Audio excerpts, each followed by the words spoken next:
It is a freezing, starless night in Moscow, late 1951, and inside the British Embassy, a radio operator is fighting off sleep.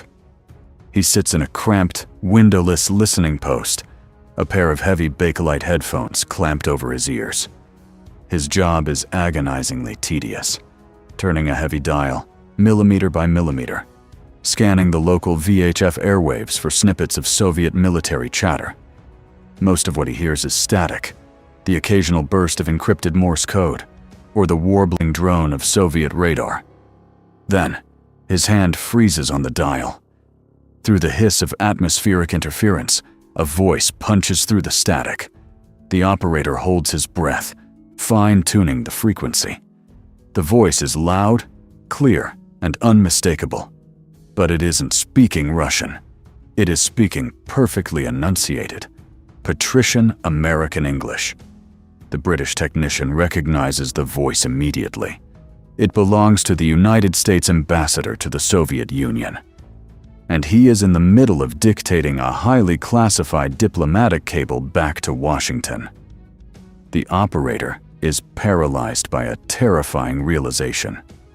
The American ambassador is sitting inside his private, heavily guarded study at Spaso House, the United States Embassy residence, located over a mile away. That room is supposed to be one of the most secure locations on the planet. Yet somehow, the ambassador's most guarded conversations are being broadcast on an open, unencrypted radio channel, right into the freezing Moscow night. Anyone with a receiver, most notably Soviet intelligence, can hear every single word. When the British discreetly pass this information to their American counterparts, it triggers a quiet but absolute panic inside the State Department. Spaso House is a sprawling, elegant, neoclassical mansion in the heart of the Soviet capital, but for the diplomats living inside, it feels like a besieged fortress. The Cold War is rapidly hardening into a global standoff. The Soviet Union has recently detonated its first atomic bomb. The Korean War is raging. In this atmosphere of supreme paranoia, information is currency, and the Americans know the KGB is constantly trying to steal theirs. Because of this, the security protocols at Spaso House are suffocating. Diplomats operate under the assumption that the walls literally have ears. They hold their most sensitive conversations walking outside in the freezing courtyard. Indoors, they write messages to each other on children's wax magic slates, lifting the plastic film to erase the words before burning the entire toy in the fireplace. The building is routinely swept for hidden microphones by security experts flown in from Washington. They tear up floorboards, check behind heavy velvet curtains, and unscrew telephone receivers looking for spliced wires. They have repeatedly declared the ambassador's private study clean. There are no rogue wires. There are no hidden batteries. There are no radio tubes concealed in the plaster. So how is the ambassador's voice leaking out into the Moscow air? To understand the impossible trap the Americans find themselves in, you have to wind the clock back 6 years to the dying days of the Second World War. By early 1945, the uneasy alliance between the United States and the Soviet Union is already cracking. Soviet Premier Joseph Stalin knows that as soon as Nazi Germany is defeated, his next great adversary will be his current ally. He places immense pressure on Lavrentiy Beria, the ruthless head of the Soviet secret police, to penetrate the inner sanctum of the American embassy. But Beria has a problem. Traditional espionage technology has hit a wall. Conventional listening devices require a power source, usually a bulky battery that eventually dies and needs to be replaced.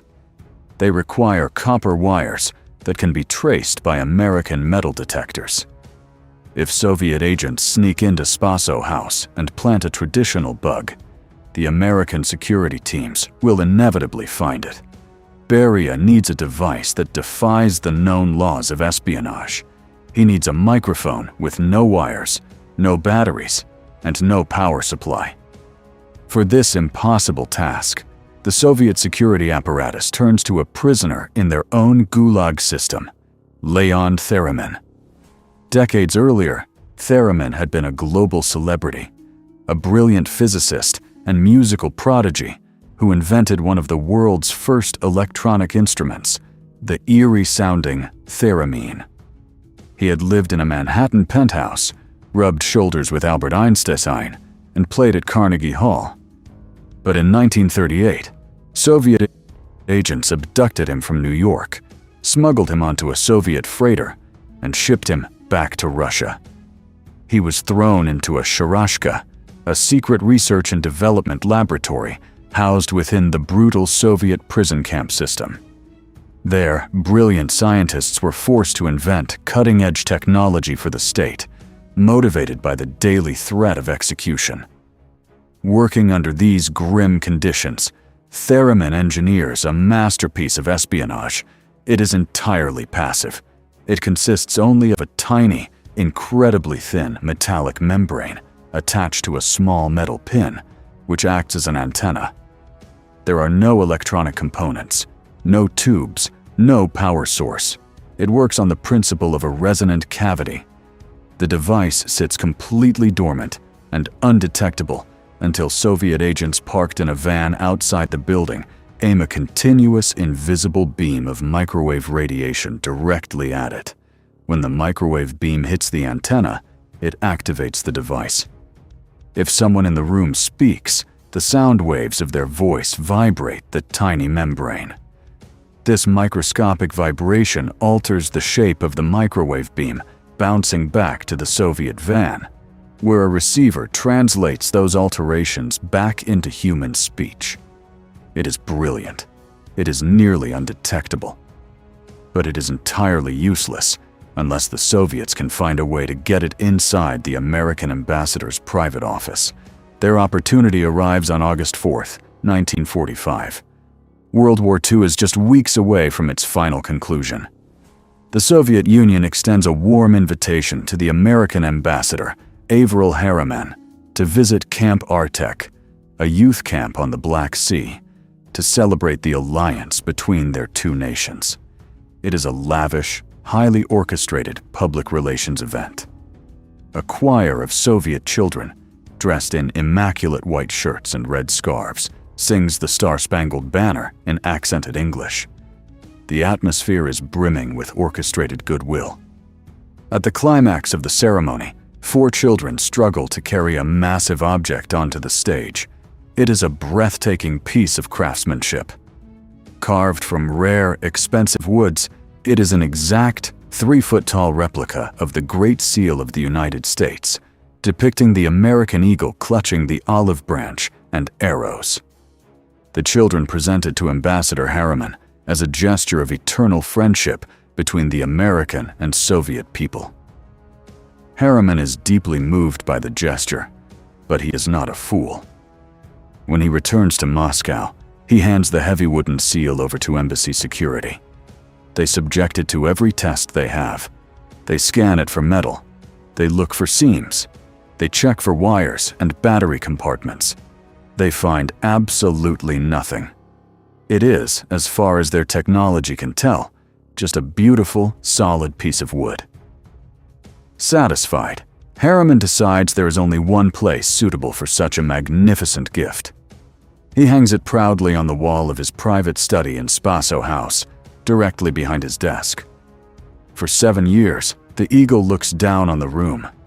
4 different American ambassadors sit beneath it, hosting classified briefings, reading top-secret cables from the president, and discussing military strategy as the Cold War escalates. All the while, just across the street, a Soviet listening post aims a silent, invisible microwave beam right through the window of Spaso House, directly at the eagle's beak. And now, in 1952, standing in that exact study, 2 highly trained State Department sweeps, John Ford and Joseph Bejian, are desperately trying to plug the leak. They have arrived in Moscow undercover, masquerading as diplomatic couriers. The embassy is locked down. It is past midnight. They order the current ambassador, George Kennan, to sit at his desk and read aloud from a declassified diplomatic history book while they scanned the room with a newly developed piece of equipment, searching for radio anomalies. The two men moved slowly through the study, waving their receiver over the heavy furniture, the Persian rugs, the fireplace. The needle on their dial barely twitches. But as Bejian steps behind the ambassador's desk, moving closer to the beautifully carved wooden eagle mounted on the wall, the needle on the receiver violently spikes, slamming all the way to the right. Bejian shoots his partner a sharp, warning glance and raises a single finger to his lips. He gestures frantically with his free hand for Ambassador Kennan to keep reading. Kennan's voice falters for a fraction of a second, his eyes darting to the sweeping device before he steadies himself and continues reciting passages from the dry historical text on his desk. As Kennan speaks, Bejian steps closer to the Great Seal. He traces the intricately carved wood with his fingertips, his eyes scanning the grain. Right beneath the eagle's beak, hidden in the shadow of the carved feathers, he spots it, a tiny hole, barely a millimeter wide. Bejian grips the sides of the heavy wooden plaque and lifts it off the wall. He carries it silently out of the study, down the hall, and into the embassy's secure, lead-lined vault. Ford follows closely behind. Once the heavy vault door clicks shut, the two men place the seal on a table. Using a mallet and a chisel, Bejian carefully pries the front panel away from the backing. The wood splinters with a sharp crack, revealing a meticulously hollowed-out cavity. Inside rests a small, machined metal cylinder.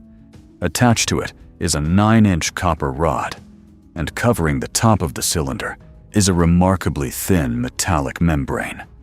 That is it. There are no vacuum tubes, no wires snaking through the wood, no batteries. It looks less like a piece of cutting-edge espionage equipment and more like a broken part from a child's toy. Ford and Bejian stare at it in absolute silence.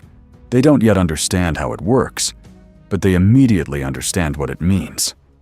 For 7 years, the private office of the United States ambassador to the Soviet Union has been a live microphone for Joseph Stalin. The historical weight of that realization is paralyzing. Between 1945 and 1952, 4 different American ambassadors sat in that exact room, speaking freely, believing they were in a secure bubble. Underneath that wooden eagle, American diplomats had debated the Marshall Plan. They had strategized the Berlin airlift. They had panicked over the intelligence that the Soviets had successfully detonated their first atomic bomb, and they had read top-secret cables from President Harry Truman regarding the outbreak of the Korean War. Stalin's intelligence officers hadn't just been stealing documents. They had been listening to the tone of voice, the hesitation, the raw, unfiltered anxieties of the American leadership. The United States had effectively been playing a high-stakes game of poker with a mirror positioned directly behind them. The device is immediately packed into a secure diplomatic pouch and flown out of Moscow on a military transport plane, heavily guarded all the way to Washington. It is rushed to the headquarters of the FBI, and then to the elite scientists at the Naval Research Laboratory. When the top electrical engineers in the United States gather around this small metal object, they are entirely stumped. They X-ray it. They measure the copper rod. They tap the microscopic membrane. It defies everything they understand about audio surveillance. In the classified halls of the American intelligence community, the device quickly earns a nickname inspired by a popular science fiction movie of the era. They call it, simply, the Thing. The American scientists are humiliated.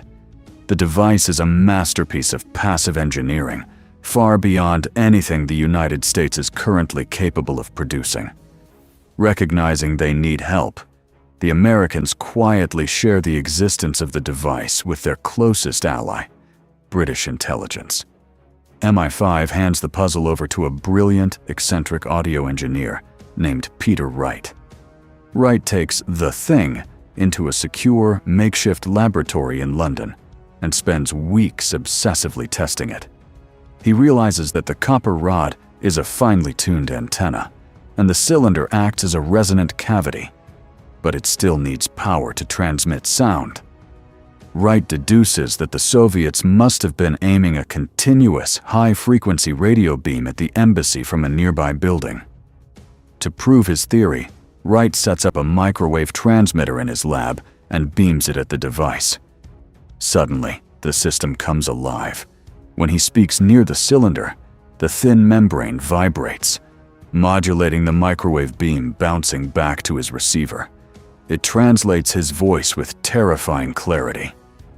When Wright reports his findings back to Washington, the revelation sends a fresh wave of horror through the State Department. The KGB hadn't just been sitting outside Spaso House listening. For 7 years, Soviet intelligence had been actively bombarding the American ambassador's office and the ambassador himself with high-frequency electromagnetic radiation, day after day, just to power a hidden microphone. The United States government now faces a brutal dilemma. The thing represents a massive intelligence failure. If the American public or the international press finds out that the Soviet Union successfully bugged the highest diplomatic office in Moscow for nearly a decade, it will be a catastrophic humiliation for Washington. It will project an image of American weakness and Soviet technological supremacy at the exact moment the Cold War is freezing into a global standoff. So, the State Department makes a calculated choice. They decide to bury the discovery. They lock the Great Seal and the metal cylinder inside a classified vault. They do not issue a public protest to the Soviet Union. They do not demand an apology. They simply let the KGB listening post across the street from Spaso House monitor a dead signal, waiting to see if the Soviets will realize their prized asset has been discovered. But this silence breeds a deep, toxic paranoia within the American government. If Leon Theremin and the Soviet security apparatus could invent a device this invisible, this elegant, and hide it in plain sight for 7 years, what else was hidden in the shadows? The walls of every Western embassy in Eastern Europe are suddenly suspect. Security teams begin tearing apart consulates, smashing plaster, and X-raying furniture. Diplomats start suffering from psychological fatigue, unable to speak freely, even to their own spouses in their own bedrooms. The invisible war has shifted. The Americans know they are desperately behind, and as the 1950s grind on, the tension slowly builds toward a breaking point. The secret of the Wooden Eagle is safely locked away in a Washington vault, but international relations are a powder keg waiting for a spark.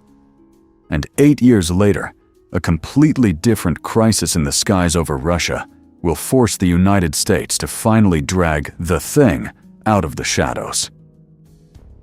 That spark ignites on May 1st, 1960. High above the Ural Mountains, an American U-2 spy plane piloted by Francis Gary Powers is blasted out of the sky by a Soviet surface-to-air missile. When the aircraft vanishes from radar, the Eisenhower administration immediately deploys a cover story, releasing a press statement claiming a NASA weather plane has simply veered off course. But Soviet Premier Nikita Khrushchev is waiting to spring a trap. Days later, he reveals to the world that not only do they have the wreckage of the spy plane, but they have captured the pilot alive. The United States is caught in a colossal, internationally humiliating lie. Capitalizing on the moment, the Soviet Union drags the United States before the United Nations Security Council. The Soviet delegation furiously demands global condemnation of American espionage, painting Washington as a reckless, aggressive empire that flagrantly violates international law.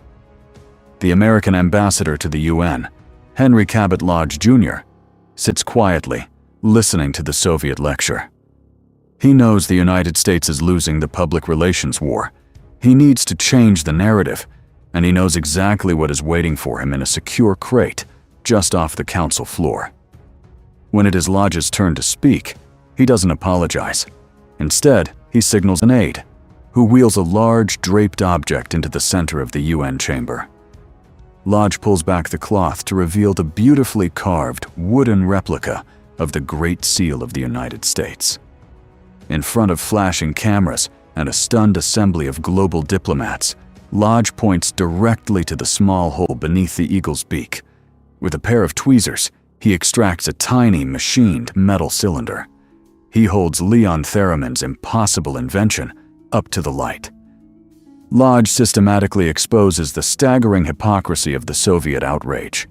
He details exactly how this Trojan horse was presented by a choir of Soviet children, how it hung in the American ambassador's private office, and how the KGB used invisible microwaves to eavesdrop on the United States government for 7 uninterrupted years. The revelation paralyzes the UN chamber. The Soviet delegation watches in grim silence as the global narrative instantly flips. It is a brilliant, desperate piece of diplomatic theater, effectively neutralizing the U-2 disaster by proving that in the freezing dark of the Cold War, everyone's hands are dirty. The thing remains one of the most audacious intelligence coups in modern history, but its legacy extends far beyond a single geopolitical standoff. Leon Theremin's brilliant, battery-free resonant cavity was decades ahead of its time. It is the direct technological ancestor of the RFID chips we use today in everything from credit cards to passport scanners. But more profoundly, the discovery of the Great Seal bug marked a permanent psychological shift in how the modern world operates. It shattered the illusion that absolute security was possible. It proved that the battlefield of the future would not be fought over trenches or borders, but over radio waves, microfrequencies, and the invisible space between us. The assumption of privacy vanished, replaced by the chilling reality that the most dangerous weapons of the modern age do not explode. They just listen. If you found this deep dive into the hidden shadows of the Cold War fascinating, please like this video and subscribe to the channel so you never miss an episode. Let us know in the comments below which historical intelligence operation you want us to uncover next.